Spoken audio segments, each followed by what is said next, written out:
Assalamualaikum, selamat sejahtera, bertemu lagi. Hari ini saya nak sambung tajuk pembezaan iaitu berkaitan dengan titik maksimum ataupun titik minimum. Okey, dalam soalan ada kalanya disebut sebagai titik maksimum minimum. Dia boleh juga dikenali sebagai kadang-kadang disebut juga sebagai titik pegun. Ataupun titik pusingan. Ini sebenarnya adalah benda yang sama. Jika ada satu graf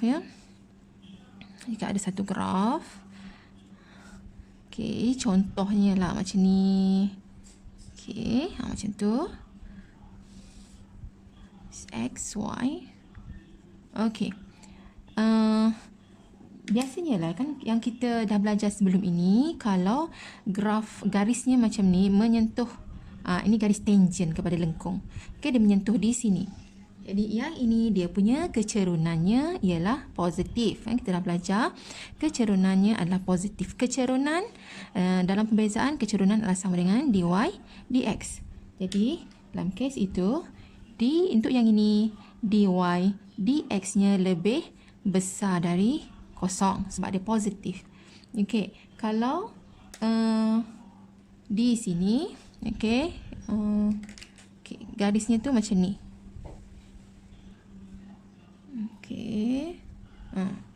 Garis tangentnya tu macam ni, menyentuh koordinat di sini. Ini garis tangent dia. Macam mana pula kecerunan yang ini? Kecerunan untuk garis yang ini, kecerunan sama dengan dy dx. Jadi dy dx lebih kecil daripada kosong sebab garis yang condong macam ni, dia punya kecerunannya negatif. Jadi yang dikatakan titik maksimum minimum ni yang mana? Titik maksimum dengan minimum, yang paling atas. Yang paling atas ini ialah titik maksimum. Dan yang bawah dekat sini ialah titik minimum. Dan pada masa yang sama, kedua-dua titik ini juga dikenali sebagai titik pegun ataupun titik pusingan. Jadi pada ketika paling atas ini, titik maksimum di sini, bagaimana dengan kecerunannya? Jadi kalau saya buat garis tangent dia, macam tu. Untuk yang sini pun sama. Dia kan garis tangent menyentuh pada satu titik. Jadi pada kedua-dua ini, pada titik maksimum dan titik minimum ini, kita dapati dia punya kecerunannya kosong sebab dilandai macam tu kan. Jadi kecerunannya kosong. Jadi di sini dy dx sama dengan kosong. Sama untuk yang ini pun pada ketika yang di bawah ini pun dy dx-nya kosong. Jadi untuk senang nak ingat, bagi titik-titik ini semua, kecerunannya sama dengan dy dx dan dy dx-nya adalah sama dengan kosong.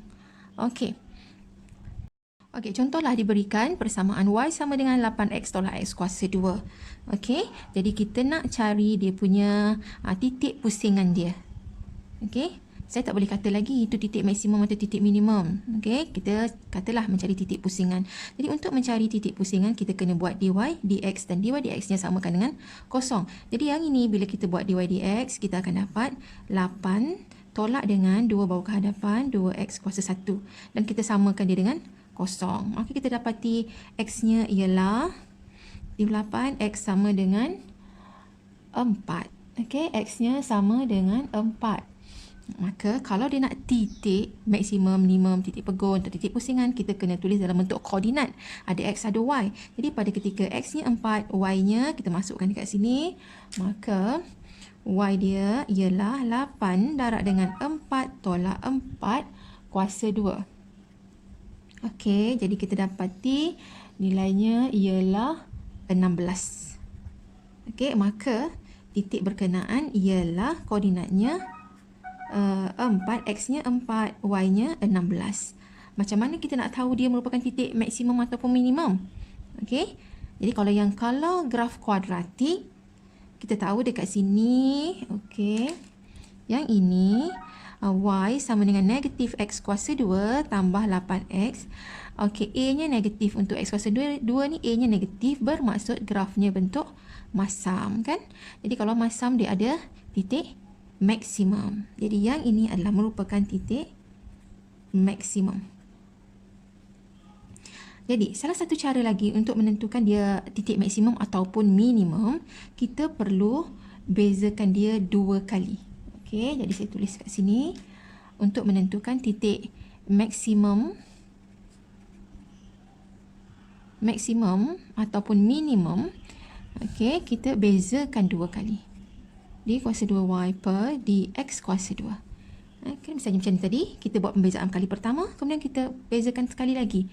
Dan bila kita bezakan lagi sekali itu, bila kita dapati nilainya lebih besar dari kosong, itu bermaksud dia mempunyai titik minimum. Lebih besar, minimum. Dan kalau kita bezakan 2 kali, kita dapati nilainya lebih kecil dari kosong, itu bermaksud dia mempunyai titik maksimum. Okey, contoh ni macam ni tadi. Kalau bezakan kali pertama, kita dapat, okey, bezakan kali yang pertama tadi, kita dapat 8 tolak 2x. Okey, kita bezakan lagi sekali. Bezakan 8 dapat kosong, bezakan negatif 2x dapat negatif 2. Okey, bila negatif 2 bermaksud lebih kecil dari kosong. Bila lebih kecil dari kosong, dia mempunyai titik maksimum. Okey, jadi ini satu contoh. Cikgu tunjuk contoh yang kedua. Contoh yang kedua. Okey, iaitu diberi persamaannya y sama dengan 1/3 x kuasa 3 tolak x kuasa 2 tolak 3x. Okey, kemudian kita nak cari dia punya titik pusingan. Untuk mencari titik pusingan, kita kena bezakan dy dx. Okey, bezakan dy dx, kita dapat dekat sini 3 bawa ke hadapan, darab dengan 1/3. Okey, hilang 3-nya tu dengan 1/3, jadi cancelkan jadi 1, jadi tinggal x kuasa 2. Okey, kemudian ini 2 bawa ke hadapan, dapat 2x. Ini tinggal 3. Okey, sekarang ni untuk mencari titik pusingan, ialah dy dx-nya kosong. Jadi kita buat dy dx-nya kosong. Kosong sama dengan x kuasa 2 tolak 2x tolak 3. Okey. Kemudian yang ini kita perlu faktorkan. Jadi kita faktorkan ini. Okey. Dapatlah x darab x kuasa 2. 3 ialah 3 darab 1. 3 supaya dapat negatif 2. Negatif 3 tambah 1.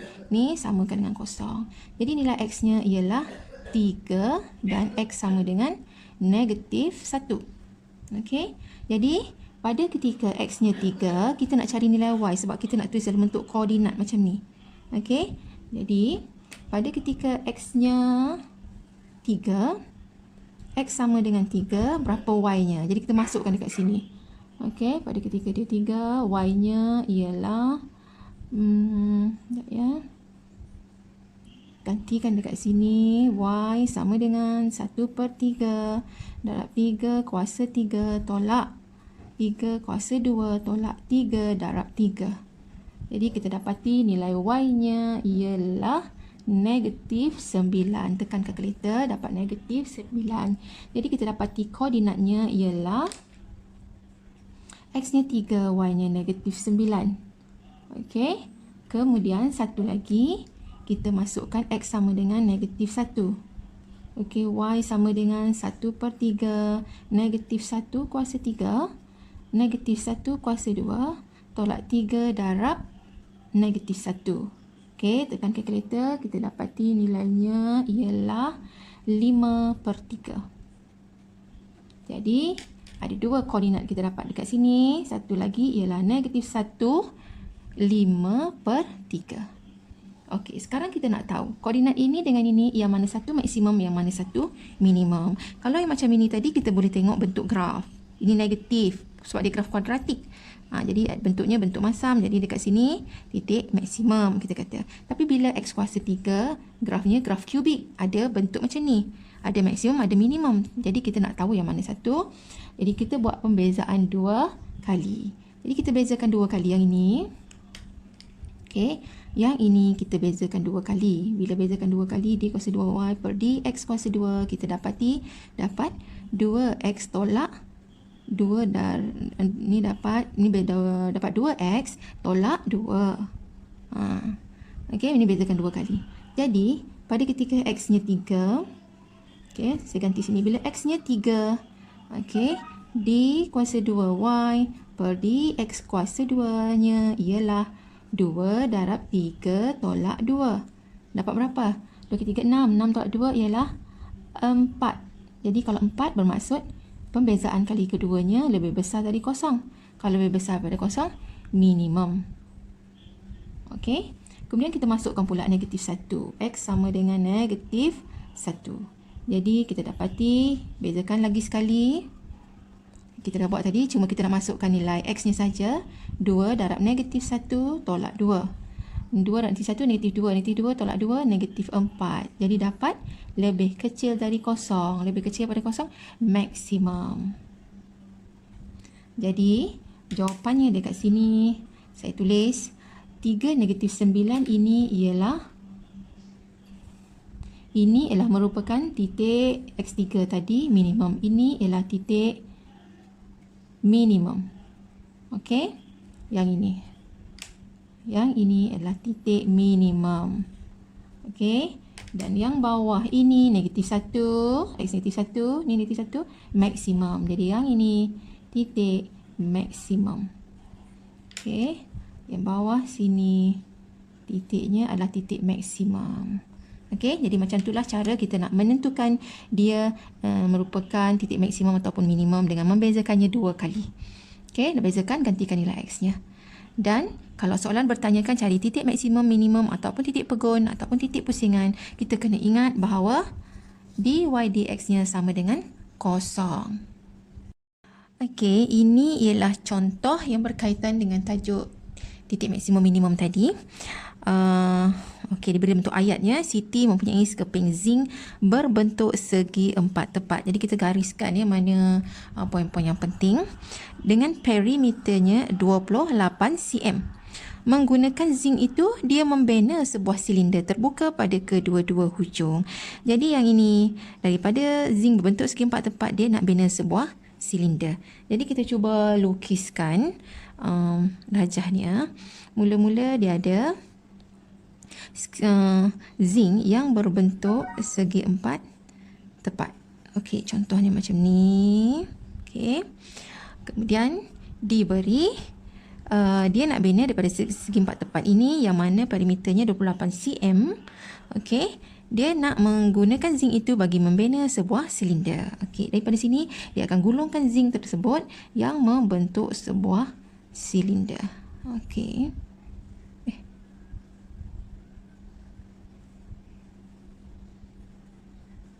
Okey, katalah macam ni. Ya. Jadi, zinc ini nak bentuk silinder sini, katalah dia punya ketinggian ini kita tak tahu, katalah dia sebagai H. Okey, HCM. Okey, yang ini pula yang panjang yang ini, bila kita dah gulung dia, dia dah jadi bentuk bulatan bahagian atas dan bahagian bawah ni. Okey, untuk bulatan ini dia adalah merupakan ukur lilit bulatan. Ukur lilit bulatan adalah bersamaan dengan 2 pi J. Okey. Kemudian lengkung ini ialah silinder ini, yang ini dia punya jejarinya. Jejari ketinggiannya samalah. Bila kita gulung pun tinggi dia ini masih sama H. Okey.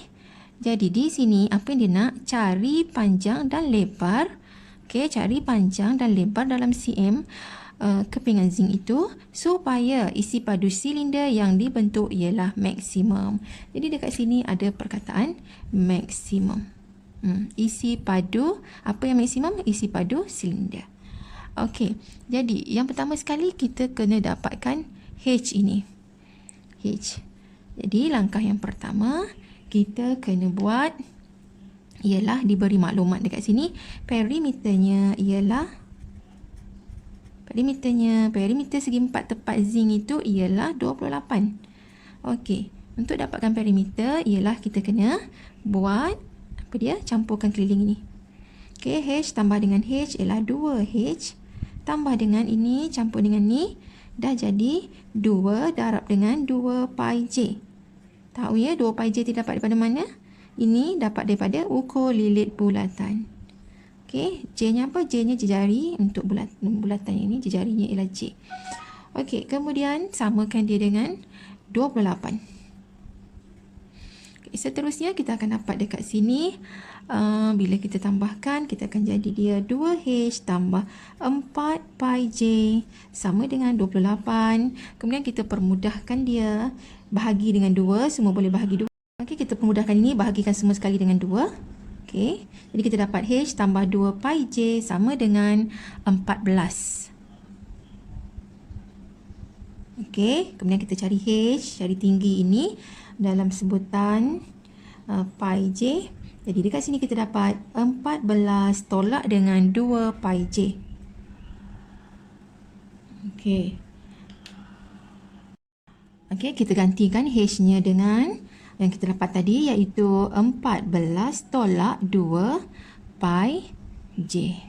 Okey, kemudian kita darabkan dia. Bila kita darabkan, dia jadilah 14 pi J kuasa 2 tolak dengan 2 pi darab dengan pi kuasa 2. Okey, J darab dengan J kuasa 2 jadi J kuasa 3.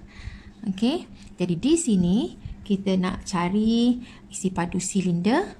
Okey, maksimum. Jadi di sini mula-mula kita bezakan dulu V dengan J.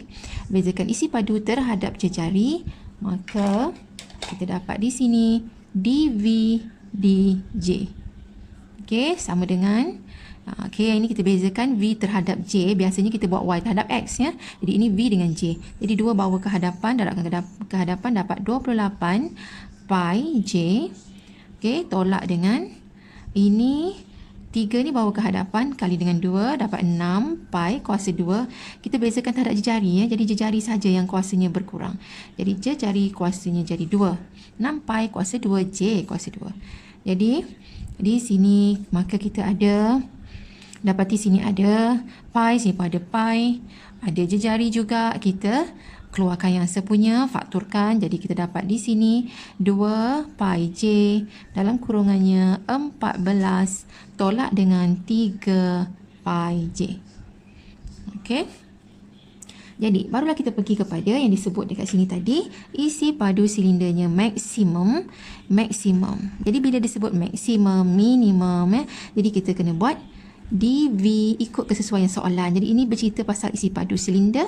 Jadi kita buat dV terhadap jejari, isi padu terhadap jejarinya sama dengan kosong. Kalau Y terhadap X, kita kata dy dx sama dengan kosong. Bila sebut maksimum minimum.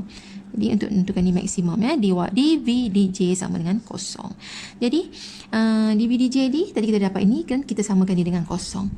Jadi dapat sini saya tulis semula 2 pi J 14 tolak 3 pi J sama dengan kosong. Jadi yang ini saya pindahkan ke sini jadi bahagi. Kosong bahagi dengan 2 pi J dapat kosong. Jadi tinggal 14 tolak 3 pi J sama dengan kosong. Yang ini tadi dah hilang lah. Bila kita pindah ke sini jadi bahagi. Kosong bahagi dengan 2 pi J kosong ya. Jadi dapat yang ini. Maka negatif 3 pi J sama dengan negatif 14. Maka jejari adalah bersamaan dengan ini negatif jadi positif. Jadi 14 per dengan 3 pi.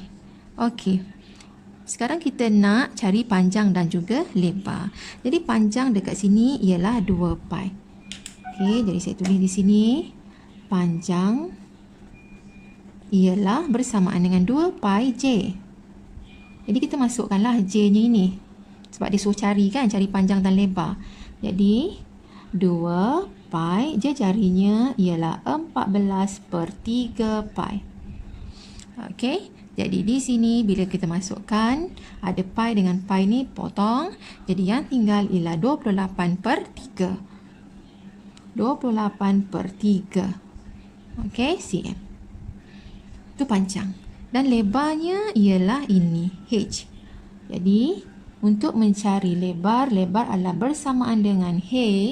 Dan H pula adalah bersamaan dengan 14 tolak 2 pi J. Jadi, kita gantikan J-nya tadi dengan 14 per 3 pi. Maka, 14 tolak dengan 2 pi. Masukkan jejarinya 14 per 3 pi. Gantikan jejarinya dengan yang kita dah dapat ni. Ni, jejari ni. Maka kita dapati lebarnya ialah 12 tambah 2. Okey, tekan kalkulator ni boleh potong ya. Ni pi dengan pi ni boleh potong. Jadi 14 tolak dengan 28/3. Jadi kita dapat jawapannya ialah 12 14/3 cm.